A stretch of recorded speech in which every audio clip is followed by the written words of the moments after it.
Assalamualaikum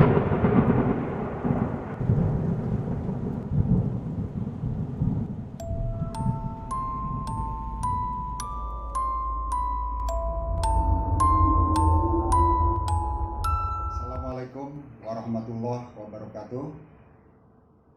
Selamat pagi, salam sejahtera untuk kita semua. Bapak-bapak dan ibu-ibu, mari kita ucapkan syukur alhamdulillah. Hari ini kita sudah diberi kesehatan, sehingga hari ini kita bisa beraktivitas dalam rangka pelatihan dan pemberian materi ini. Sebelumnya, perkenankan saya memperkenalkan diri.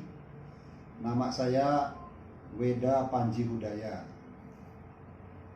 Sehari-hari saya bertugas di Divisi Regional Jawa Tengah atau Perum Perhutani Divisi Regional Jawa Tengah.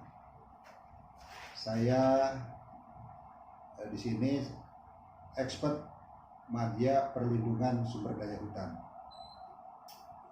Bapak-bapak dan ibu-ibu,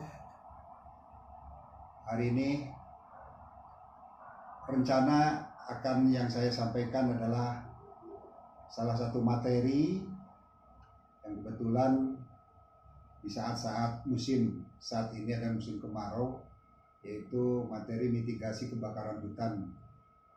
Tentunya mitigasi kebakaran hutan ini yang sehari-hari atau setiap saat dilaksanakan oleh petugas-petugas kami di lapangan, yaitu di wilayah Perum Perhutani Divisi Regional Jawa Tengah. Bapak-bapak dan ibu-ibu peserta pelatihan, sebagaimana kita ketahui bahwa setiap tahun di musim kemarau ini bencana kebakaran selalu mengancam, mengintai, mengancam. Kita sudah tahu bahwa efek dari kebakaran hutan ini sangat-sangatlah nyata, sangat jelas, terutama untuk lingkungan. Di mana kebakaran hutan ini bisa dicegah dan bisa dikendalikan. Nah, untuk itu dalam materi mitigasi kebakaran ini intinya bagaimana kita, khususnya kami ini petugas di wilayah Perum Perhutani Jawa Tengah yang memang diberi hak pengelolaan hutan, tentunya juga bapak-bapak dan ibu-ibu sebagai warga negara Indonesia juga wajib ikut serta dalam penanganan atau pengendalian kebakaran hutan. Setidaknya dengan kami sampaikan materi ini bapak-bapak dan ibu-ibu mengetahui bagaimana tentang mitigasi kebakaran hutan ini. Yang pertama, tujuannya adalah kebakaran ini diminimalisir dan juga dikendalikan. Namun sebelumnya kami akan menyampaikan pesan dan amanat dari Presiden Republik Indonesia, Bapak Presiden Insinyur Joko Widodo, yang dalam hal ini sangat-sangat memperhatikan terhadap kejadian kebakaran hutan di negara kita. Yang pertama yang disampaikan pesan dari Presiden ini yaitu mengenai manajemen lapangan, yaitu mengatur manajemen terjadi kebakaran di lapangan. Yang kedua, intinya kebakaran sekecil apapun harus ditangani, jangan sampai membesar, atau maksudnya jangan sampai kebakaran itu sudah besar baru ditangani. Dan beliau juga mengetahui sebenarnya kebakaran hutan ini terjadi kebanyakan oleh faktor manusia. Sebagaimana kita ketahui bahwa kebakaran itu disebabkan oleh dua faktor, satu faktor alam dan juga faktor manusia. Namun yang paling besar adalah faktor manusia, kelalaian manusia. Yang selanjutnya mengenai penataan ekosistem hutan gambut. Nah, tentunya di wilayah perhutani Jawa Tengah kebetulan tidak ada hutan gambut. Jadi seperti itu. Nah, sebagaimana instruksi Presiden nomor 3 2020 yang dikoordinasikan oleh Menko Polhukam, bahwa instruksi Presiden nomor 3 ini sebagai panduan penugas setiap kementerian dan lembaga serta daerah agar aktif melakukan upaya penanggulangan kebakaran hutan dan lahan sesuai dengan tugas dan fungsi masing-masing. Artinya kebakaran ini memang sangat-sangat perlu diperhatikan, sangat-sangat perlu ditangani bersama. Jadi sudah menjadikan hal yang serius. Jadi untuk itu dalam mitigasi kebakaran hutan yang akan kami sampaikan ini adalah nanti bagaimana menangani kebakaran hutan dari mulai perencanaannya, mulai persiapan personilnya, mengenai pelaksanaan operasionalnya, mengenai penanganan pasca kebakarannya.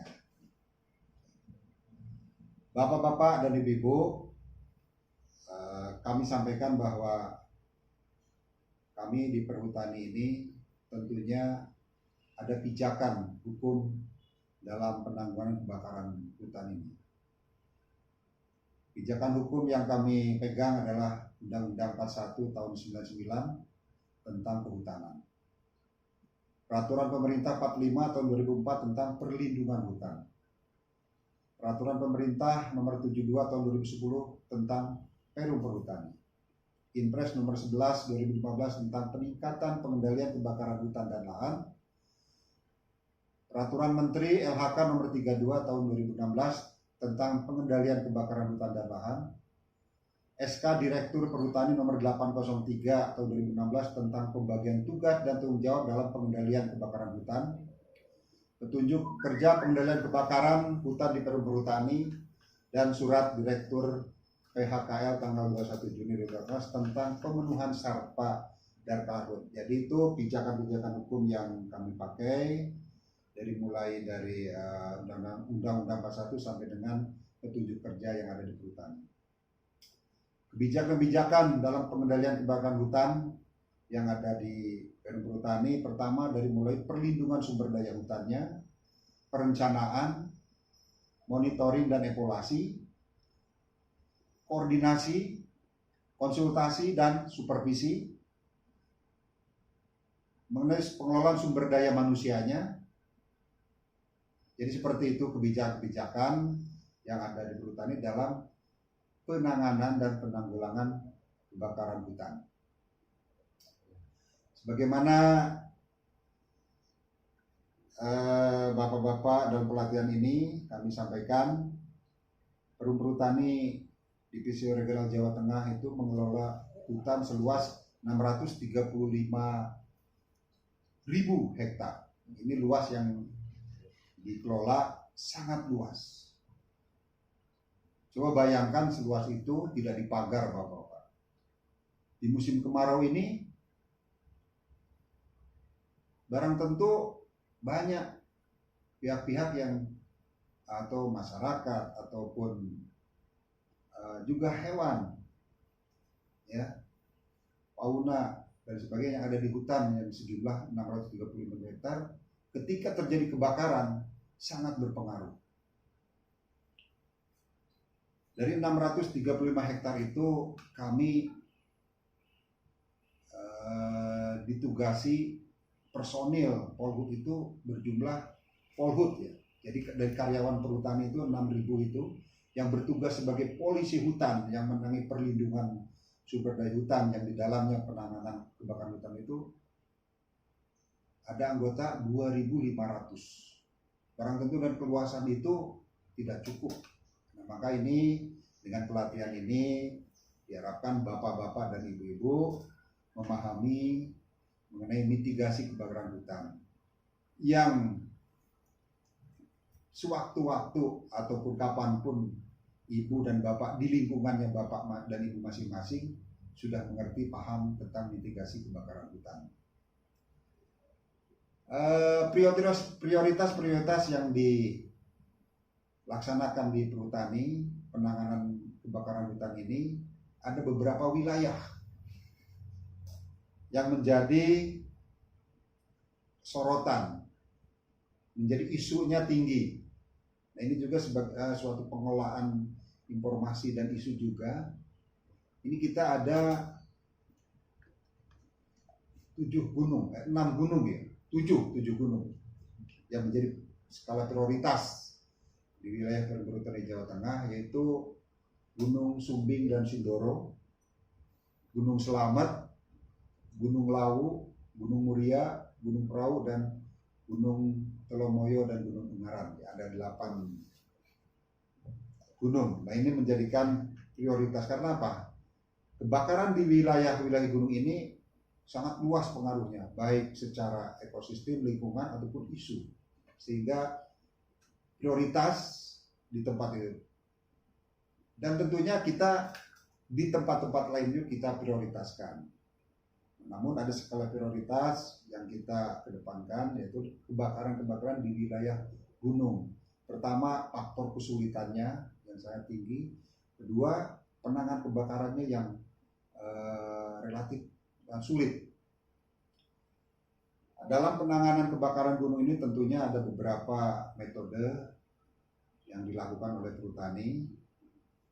Oh iya, sebelum kepada metode, kami sampaikan tadi di depan bahwa kebakaran hutan ini penyebabnya ada 2, faktor alam dan faktor manusia. Tetapi yang terbesar adalah faktor manusia. Apa aja Bapak-bapak yang menyebabkan terjadinya kebakaran yang diakibatkan oleh faktor manusia? Pertama, meskipun hal ini cukup kecil, tetapi ini juga bisa menyebabkan terjadi kebakaran, yaitu membuang puntung rokok yang masih menyala di tempat kawasan yang tentunya sangat musim kemarau, sehingga serasah yang kering itu mudah terbakar. 2, pembukaan lahan dengan menggunakan api. Ini petani-petani biasanya. Pencarian rumput dengan membakar hutan. Saat musim kemarau itu rumput sulit, sehingga para pemilik hewan ternak melakukan pembakaran di hutan untuk mendapatkan tunas-tunas rumput muda. Terus pembakaran yang terjadi di hutan dengan tujuan tertentu. Dan yang tidak kalah ini teman-teman pendaki gunung yang lupa mungkin mematikan api unggun. Terus ada beberapa juga ritual masyarakat desa hutan menggunakan api. Dan ada yang menarik, modus pencurian ini juga, yaitu membakar hutan sehingga untuk mengalihkan para petugas, sehingga aksi mereka bisa berjalan, ya, sehingga ada modus pembakaran hutan untuk modus pencurian. Pembuatan arang di kawasan, pencari madu juga itu, tapi ini jarang ya kita di Pulau Jawa. Dan juga bolon api yang tidak terkendali ini jarang. Jadi itu penyebab-penyebabnya. Nah, ini antisipasinya apa? Antisipasinya kita lakukan penanggulangan, ya, penanganan dari mulai perencanaan, lalu persiapan sarpras, operasional pengendalian, dan pasca kebakaran. Dalam perencanaan kita menginventarisasi lokasi-lokasi rawan karhut, ya, berupa dengan peta rawan hutan, pemantauan melewat hotspot, ya, ada hotspot Sipongi dan juga ada hotspot Lapar Payeng juga. Penyiapan sarpras dan karhut sarana prasarana dari mulai yang manual sampai dengan yang mekanik. Rapat-rapat koordinasi dengan stakeholder, karena memang perhutani tidak bisa sendiri ya. Kita menggandeng stakeholder yang ada dengan melakukan koordinasi, sosialisasi, dan juga edukasi kepada masyarakat desa hutan. Mitigasi risiko karhut di lokasi warna wisata, pendakian, gunung, dan lain-lain. Membuat laporan, ya. Pembuatan sekat bakar, nah ini upaya-upaya. Mengaktifkan pos komando pengendalian kebakaran yang ada di daerah, pemasangan himbauan, pelang himbauan ya berupa tulisan-tulisan banner di lapangan, melakukan apel siaga satdakar, artinya mengumpulkan semua komponen ya dari mulai perhutani, masyarakat desa hutan, pemerintah, TNI dan Polri. Nah, dan kita pemantauan tiap hari melalui laporan harian. Yaitu salah satunya kita pemantauan melalui Lapan Fire Hotspot yang bisa di-download, diunduh di aplikasi Android ataupun di lainnya. Bapak-bapak dan ibu-ibu, seperti tadi kita sampaikan bahwa kami ada struktur pengendali operasi dalam penanganan kebakaran hutan ini. Sebagai penanggung jawab, tentunya kalau di tingkat provinsi adalah pimpinan kami Kadipre, Kepala Divisi Regional Jawa Tengah. Nah, kita sampaikan bahwa di daerah, di tingkat kabupaten, kita ada yang namanya KPH, yaitu Kesatuan Pengembangan Hutan yang dikepalai oleh seorang administratur. Dia adalah pimpinan satuan unit kerja di perhutani, ya. Dalam hal penanggung jawab dalam pengendalian kebakaran hutan ini, beliau sebagai komandan satuan pengendali kebakaran hutan. Ya, nah, di bawahnya ada komando pengendali hutan, ya, pembantu-pembantunya, dan ada juga komando pelaksana di tingkat BKPH. Ya, jadi tingkat KPH, di bawahnya ada tingkat BKPH, dan juga ke bawahnya lagi ada satuan pelaksana, yaitu seorang KRPH, Kepala Resort Pengembangan Hutan. Jumlah posko kita yang ada di lapangan itu, dari mulai poskodal yang ada di kantor Dipre di provinsi ini sampai dengan yang satlak di satuan terkecil yang itu ada sejumlah 4.000 ya, 4.000 pos komando pelaksanaan penanggulangan kebakaran. Nah, tadi kita sampaikan bahwa dalam penanganan dan pengendalian kebakaran ini ada langkah-langkah. Langkah-langkahnya yaitu langkah-langkah pencegahan. Pertama dengan identifikasi peta rawan. Kenapa kita identifikasi? Ya, biar tahu lokasi-lokasi mana yang rawan. Malah setiap tahun ini kita amati, kita tahu mana peta-peta rawan ini. Peta rawan yang sering terjadi kebakaran, dekat dengan jalan, dekat dengan pemukiman, berbatasan dengan persiapan lapangan pertanian. Gitu. Juga yang kedua, sosialisasi pembinaan kepada masyarakat dengan cara pertemuan secara periodik dengan masyarakat desa hutan. Terus kita dalam acara-acara ritual sedekah bumi masyarakat ini kita sampaikan. Juga anjang sono dari petugas-petugas kami di lapangan, door to door pada rumah masyarakat atau tokoh masyarakat. Patroli, monitoring peta-peta rawan kebakaran, sekaligus pengawasan terhadap peta-peta rawan pencurian. Dan persiapan sarpa pencegahan, itu langkah-langkah pencegahannya yang kita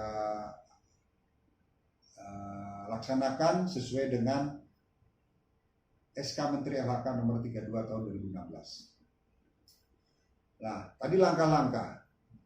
Kalau sudah terjadi kebakaran, apa langkah-langkahnya?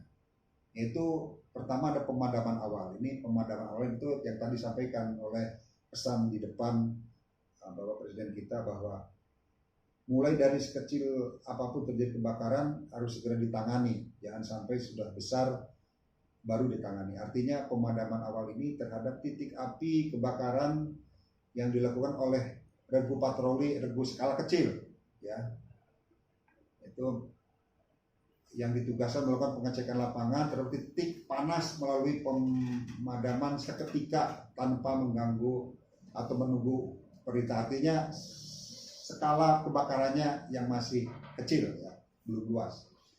Lalu ada pemadaman lanjutan dilakukan dalam rangka menindaklanjuti upaya pemadaman awal yang tidak dapat dipadamkan. Ya, pemadaman lanjutan ini yang tadinya apinya itu kecil dilakukan oleh pemadaman oleh regu yang jumlah sedikit, tetapi karena tidak bisa ditangani terjadi kebakaran ini, maka disebut pemadaman lanjutan, ya. Ini dilakukan oleh regu yang mungkin jumlahnya lebih banyak. Ada pemadaman mandiri. Nah, ini seperti perhutani, ya, melakukan pemadaman mandiri hanya melibatkan petugas-petugas internal, dan itu terhadap skop atau skala kebakaran yang tidak besar. Nah, ketika sudah kebakaran itu berpengaruh terhadap lingkungan masyarakat, malah bisa loncat ke kebun masyarakat dan sebagainya, maka kita melakukan pemadaman secara gabungan. Gabungan di sini apa? Perhutani, TNI, Polri, pemerintah, masyarakat desa hutan, dan juga pada relawan-relawan dan juga pencinta-pencinta alam. Ini ketika ini kebakaran yang sudah meluas, contohnya yang terjadi di tahun-tahun sebelumnya adalah di kejadian kebakaran di Gunung Sindoro dan Gunung Sumbing, Gunung Slamet, dan Gunung Lawu, ya.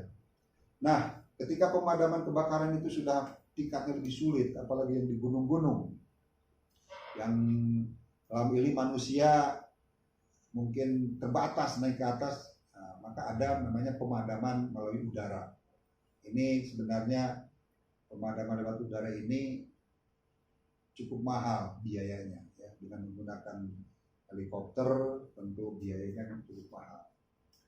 Nah, setelah kejadian kebakaran, ini apa yang harus dilaksanakan? Tentunya supaya pasca kebakaran ini lahan atau wilayah yang terkena dampak kebakaran ini jangan sampai terbengkalai ataupun tidak ditangani. Nah, tentunya setelah terjadi kebakaran itu kita mengumpulkan data dan keterangan berapa jumlah luas yang terjadi kebakaran, vegetasi apa yang mati, ya, kerugian yang timbul ada berapa. Juga melakukan identifikasi, ya, sama itu mengenai penyebabnya apa. Nah, ini biasanya kita dalam identifikasi kalau memang ini ada unsur kesengajaan, ini bisa melibatkan Polri dalam ini penyidik, ya, bisa mengusut ini kejadian kebakaran akibat kelalaian manusia disebabkan oleh kesengajaan atau tidak, ya, apalagi ada menimbulkan korban, ya, korban jiwa, itu kita melakukan identifikasi dengan langkah pengumpulan data dan informasi dan pengukuran sekitar lokasi kebakaran. Juga lakukan monitoring dan evaluasi, ya, memantau kegiatan pengendalian kebakaran yang telah dilakukan dan perkembangan areal bekas kebakaran. Jadi kita monitoring, kita evaluasi luas lokasi yang terbakar itu luasnya berapa, vegetasi yang matinya apa, jumlahnya berapa, yaitu kerugian dan sebagainya. Lalu setelah kita mendapatkan data-data luas, kebutuhan jumlah pohon yang mati berapa, sehingga kita langsung mengadakan rehabilitasi, ya, menanam kembali pohon-pohon yang terbakar yang mati dengan pohon-pohon jenis pohon-pohon yang baru, ya, tentunya kita sesuaikan dengan lahannya di sana. Juga ada penegakan hukum, ya, penegakan hukum yang dilakukan oleh pihak kepolisian dalam hal ini apabila ditemukan, ya, tindak pidana yang dilakukan oleh seseorang, ya, oleh oknum, oleh seseorang yang menyebabkan kebakaran itu terjadi. Tingkat eskalasi kebakaran hutan juga ini ada tingkatannya, Bapak-bapak dan Ibu-ibu, ya, sebagaimana yang dituangkan di dalam Peraturan Menteri Lingkungan Hidup dan Kehutanan Nomor 9 tahun 2018, ada kriteria darurat kebakaran hutan, yaitu status siaga 3 atau normal, siaga 2 waspada, siaga 1 siaga darurat, darurat atau tanggap darurat daerah di kabupaten, kota, provinsi, nasional. Penetapan keadaan darurat ini di kabupaten kota ditentukan oleh surat keputusan bupati atau wali kota. Kriteria teknis penentuan status kesiagaan darurat sebagaimana dimaksud juga ada juga parameter-parameternya yang meliputi peringkat bahaya kebakarannya, suhu udara, berapa hari tanpa hujan, analisa curah hujan, perkiraan curah hujan, titik panas atau hotspot, kejadian karhutla, kondisi asap, kondisi kualitas udara, jarak pandang, dan jumlah penderita gangguan kesehatan akibat karhutla. Tuh, ya. Jadi seperti itu Bapak-bapak gambarannya. Nah, jadi dari materi yang kami sampaikan ini kita berharap, karena tadi saya sampaikan bahwa bukan saja tugas perhutani, bukan saja tugas TNI Polri, pemerintah, dari semua unsur elemen masyarakat ini supaya tahu mitigasi dari kebakaran hutan ini seperti apa, penanganannya seperti apa, pencegahan penanggulangan seperti apa, sampai dengan pasca kebakaran yang harus dilakukan seperti apa, sehingga lingkungan hidup atau ekosistem yang terganggu akibat kebakaran hutan bisa kita perbaharui, bisa kita perbaiki sehingga keseimbangan akan normal kembali. Saya kira itu kurang lebihnya materi yang kami sampaikan. Mudah-mudahan bisa bermanfaat untuk Bapak dan Ibu sekalian, dan mohon maaf apabila dalam penyampaian materi ini ada hal yang kurang, karena sifatnya tidak sempurna dalam manusia, yang sempurna adalah milik Allah. Terima kasih, tetap semangat. Wassalamualaikum warahmatullahi wabarakatuh.